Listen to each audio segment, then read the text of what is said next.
Tips and tricks number 4, save your favorite window settings.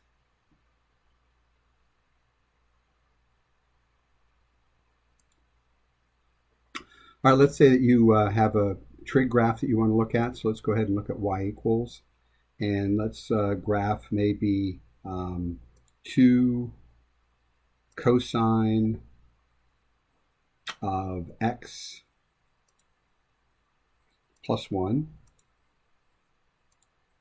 And so you want to graph that from negative pi over 2 to 2 pi in steps of pi over 2, maybe negative 4 to 4. It's a lot of typing.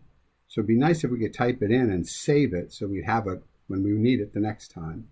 So we're going to go to Window, and I'm going to go ahead and type in a negative second caret gets me pi divided by 2, enter. For y x max, 2 second caret for pi, enter. And the scale pi over 2, so second caret divided by 2, pi over 2. Notice it's leaving it as decimal, but I knew what they were. And I'm going to go negative 4, enter 4 in steps of 1.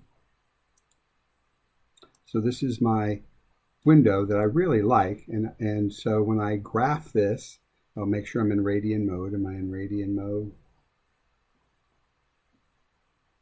Yes. I probably should change the mode so that we're in real mode.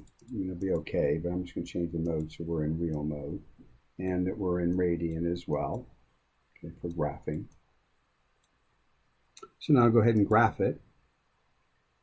And there's my graph right there, which is very nice.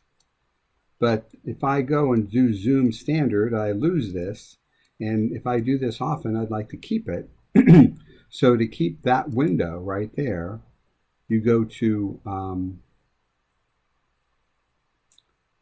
zoom, and arrow to the right where you see the word memory, and you may never have been there before, but that's okay. And we want to do number 2, zoom store. That is, store the current window into some little mailbox called zoom store. Press enter. And to show you that it works, I'll do a zoom 6, which would be not so good. And now to get it back, I press zoom memory, but not store it, but actually recall the one that I stored. And there it is.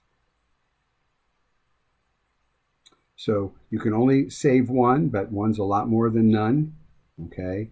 That doesn't have to be your favorite window. It could be, well, we'll see later, we'll have some other favorite windows.